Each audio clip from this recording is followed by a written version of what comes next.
Ya. Timbang na ulit ya.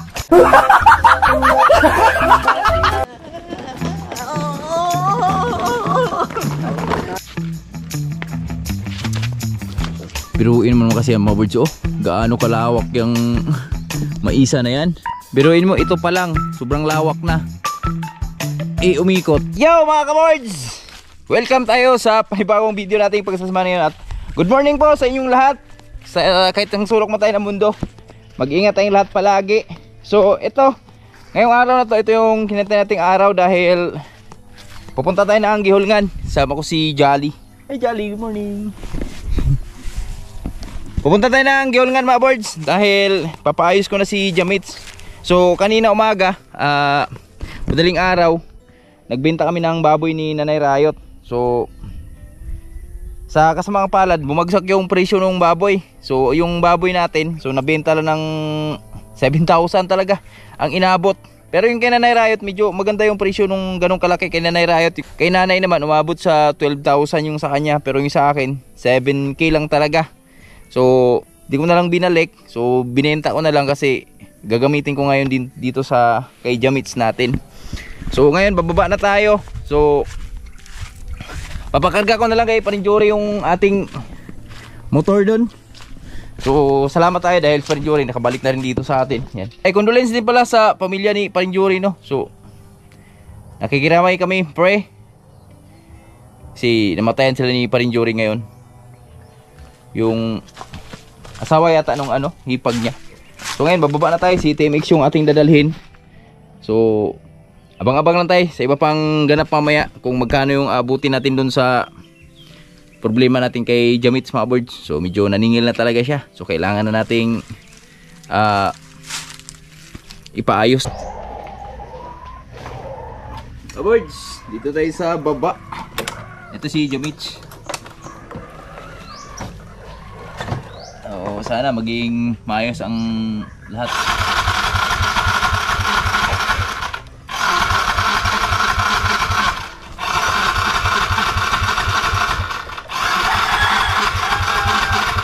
Ayaw talaga eh. Try natin yung padyakan. Okay.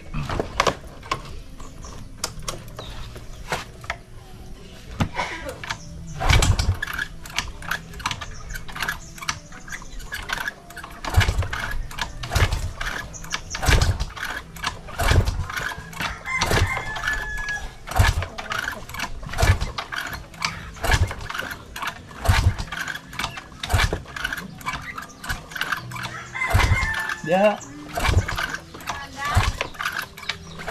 Ketimbang na ulit ya.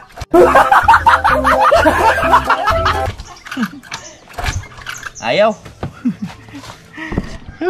So dito pala si Parinjuri mga birds. Itutulak lang namin. Pangat di ko kaya eh. Pangat kasi.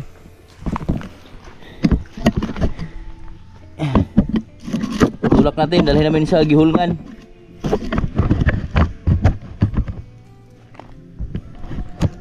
Pilang kilos po tawron, pre? Pilang kilos po tawron? Sa 15? Timbang na sa 15 ba? Ha? Timbang na sa 15.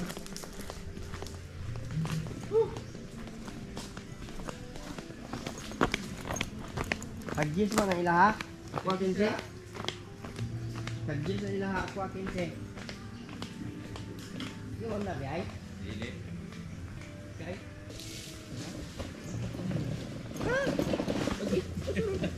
Na ano man?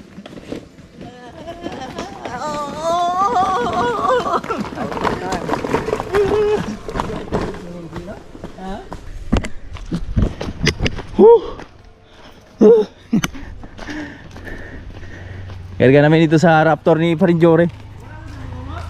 Wala na pre. Nandar ba naghapon? Gahe nang ipandaron, lisod ki pandaron. Timing rin ba? Kaya paandar, dagan ritso gad, di nang ko anon. Kaya minor gamay. Patay gid ritso. Ha?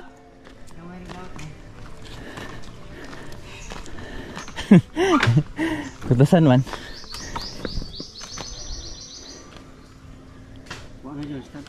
Isa. Ay, ikaw na sa istan? Oh. Nakalimutan ko eh. Kasi yung akin eh.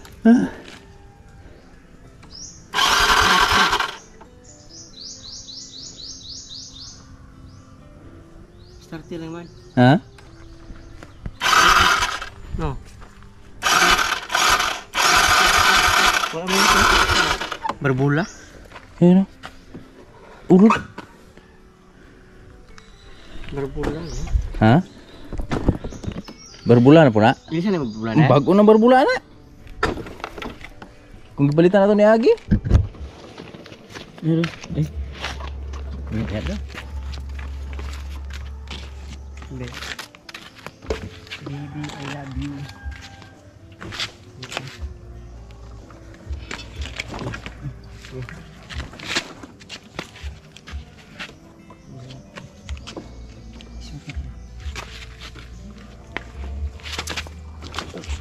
Alalay ito, may gila pre. Sige. Ito asad to. Ito ka ito, dupikot ito, may gila ito. Ito ko wala. Ito sa unahan. Ito kilid agad. Alalay ko dyan. Sige. Sa isa na na? Bangka pa dyan. Pwede pa gamay. Ya. Na. Lagi. Di na higtan pre? Sinukat si Jamit siya. Ha? Sinukat si Jamit. Award so, sukat na sukat si Jamit sa tangkal ni Parijore. Nabago na pala to. Bagong ano, luma. Kaya ni barko? Ay barko, baka? Baka. Ay isa mo pala baka no? Ay, baka mo rin. Baka gyapon eh? Dalawa? Isa lang? Hindi, dalawa maliit. Maliliit lang ba? Ito yung Raptor ni Parinjori mga birds. So, pinalitan ng makina. Hindi clutching yung makina. Ito 155 na makina ni pre? 150. 150. Di ba? Ganyan-ganyan lang yan pero lilipad ka dyan. Di hari hektaryo, di ada subangan. Nabaklas sama ini.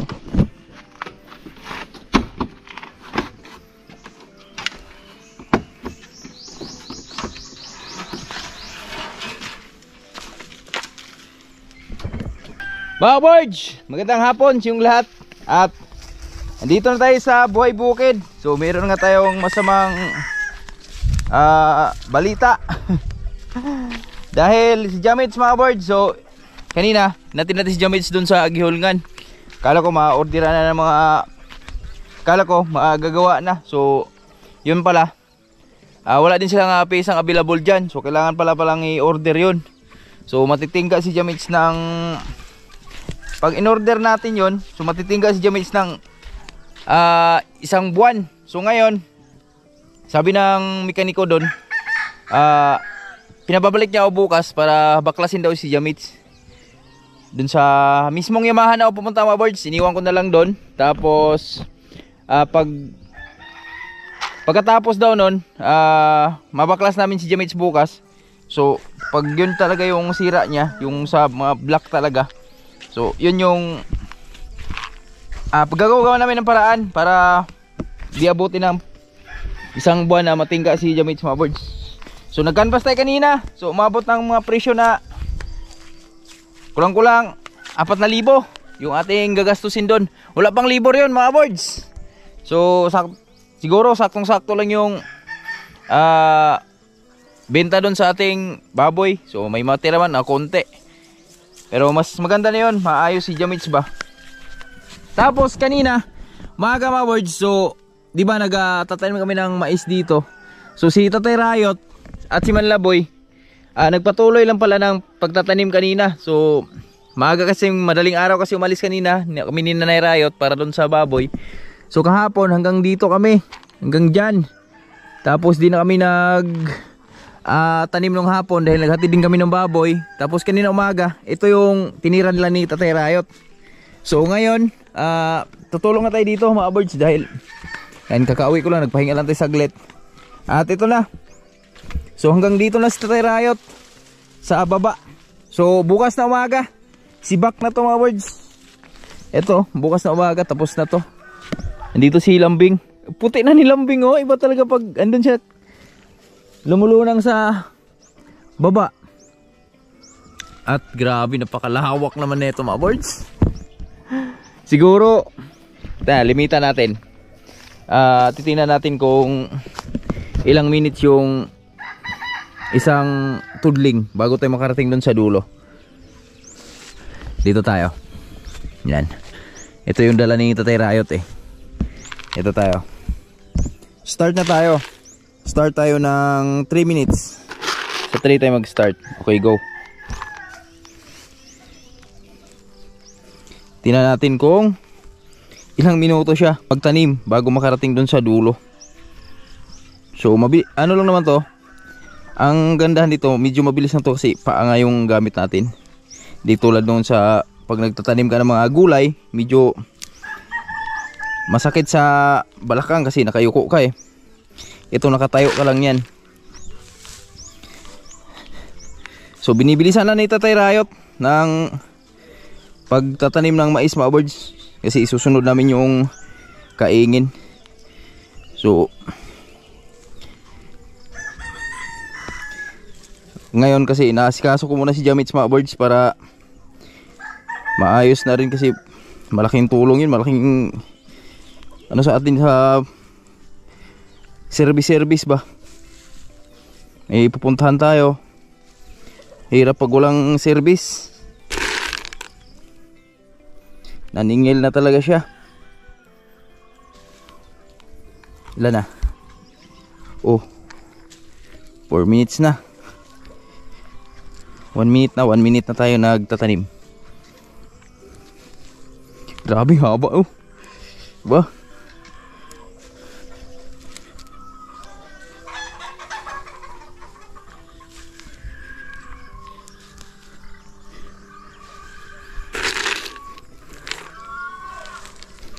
Tatay, sulubong natin si tatay.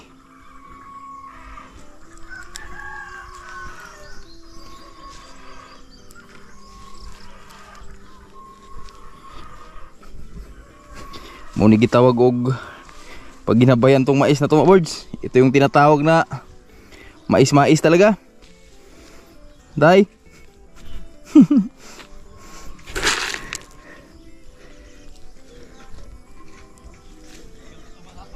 Ha?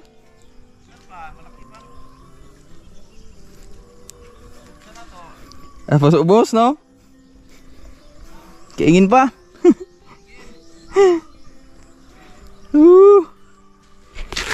Mais talaga.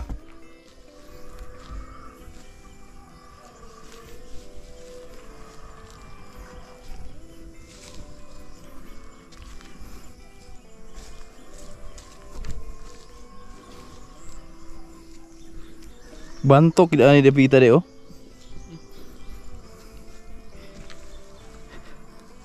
Katop tu lah nak ikut diri no.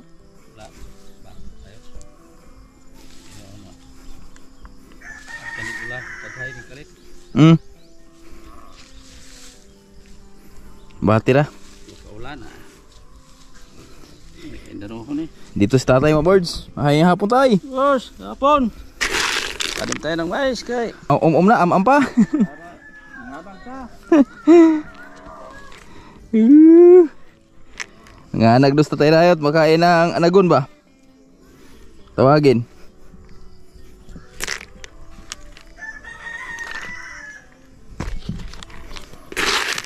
Four minutes. Maganda na ito mga birds na nataniman na namin lahat. Kaya tula pa tayong ulan na naranasan. Para pagdating ng ulan simula nung pagtanim namin, wala pa tayong ulan na naranasan ng ganun kalakas ulit. So mas maganda itong nakapagtanim na tayo para pag may ulan na darating, edi nakapagtanim na tayo.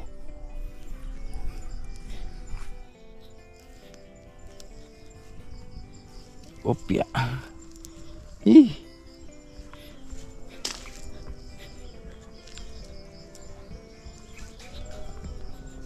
Grabe, men.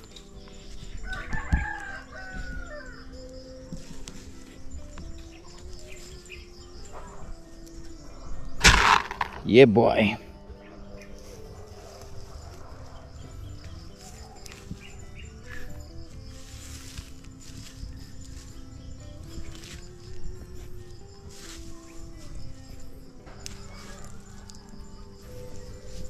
Oh, taku new.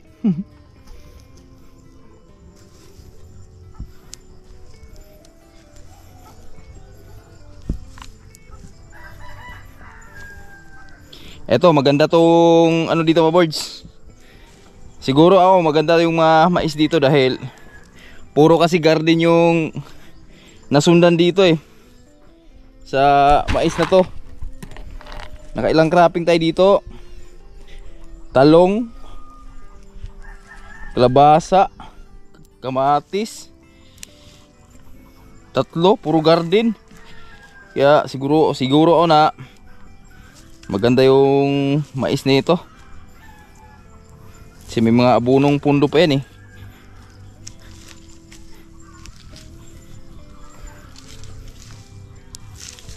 Okay. Okay, ilang minutes? 5 minutes oy. 3, 4, 5, 6, 7, 8, 9 6 minutes bago tayo makarating dito. Malupit. Ubus ka? Ubus gamay? Usa?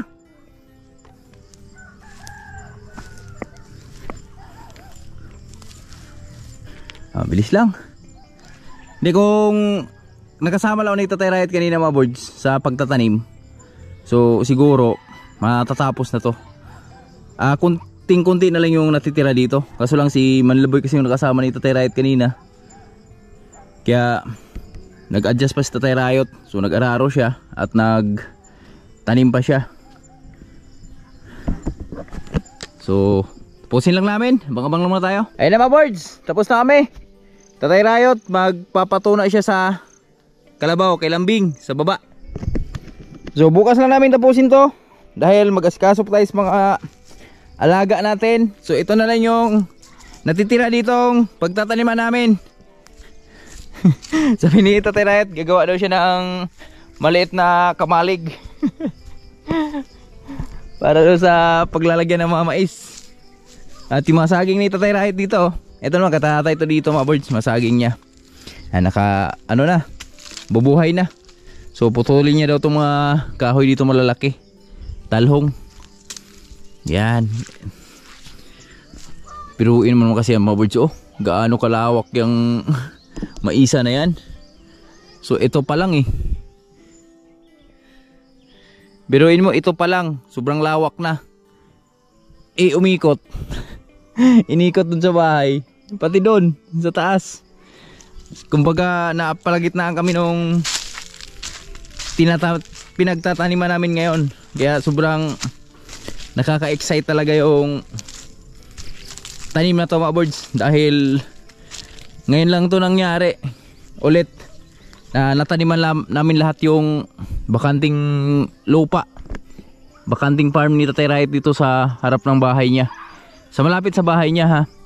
Pwera na lang dito sa napiran kasi yan, sinadya naming di na talaga, wag muna siyang taniman dahil wala na kaming gaanong mapastulan sa mga alaga natin. So okay na rin yan. Okay na rin yan, mga birds. Yan, dito ko ipapastol si Jolly mamaya. Yan o. Paano pa kaya kung nasali itong birds, no? Oh. Hindi ang lawak na sobra. Grabe yung maduhat. Wala nang dalag, mga birds, oh. Kita nyo? Sunod na buwan na ito talaga. Aarangkadan yung duhat niyan. Mahal na presyo. So yan. At punta tayo dito saglit. Ayan, pasilip ko lang sa inyo dito saglit bago Tapos yung video natin. Yeah boy, you know. Lawak yan boy. Sigurado bukas matatapos na yan. Bukas ng umaga. Yan, biruin nyo mga birds. Oh. Grabe lawak yan. Oh ha. Oh. Hanggang dito yan. Sa kabila. Oh. Yan. Grabe no. Oh. Yan, biruin nyo kung gaano kalawak yan. Hanggang doon sa baba. Tapos ito pa. Dito naman, yellow corn yung naitanim ni Tatay Riot dito. Mga birds. Yellow corn. Dapat na maharbis oh. Kunti na lang. Yan, ito yung nataniman ni Tatay Riot ng yellow corn. Yung kalabasaan natin nakaraan na failure. Wala talagang lumusot. Kahit isa. Si failure eh. Yan. Alright. So yun. Hanggang dito lang muna yung video natin. Abangan nyo na lang yung update natin kay Jamich. At dito sa iba pang ganap namin sa pagtatanim namin. So sana bibigyan na to ng ulan mamayang gabi. So sana nga kasi ayun oh, sobrang makulimlim dun oh. Ayan, lagi namang makulimlim pero hirap pa siyang bumagsak ba. Pero malay mo mamayang gabi, di ba? Pagbibigyan tayo. Edi, thank you Lord. Yan, shoutout sa lahat namin ng mahaliming viewers dyan, sa mga silent viewers natin, sa mga solid supporter. Yan, salamat sa inyong lahat sa suporta na laging binibigay nyo sa amin. Sa mga kapatid nating abroad dyan, ingat palagi. Yan. At sa mga Sword family, ka-right friends, mga ka-boards, God bless all. Love you. Bye-bye!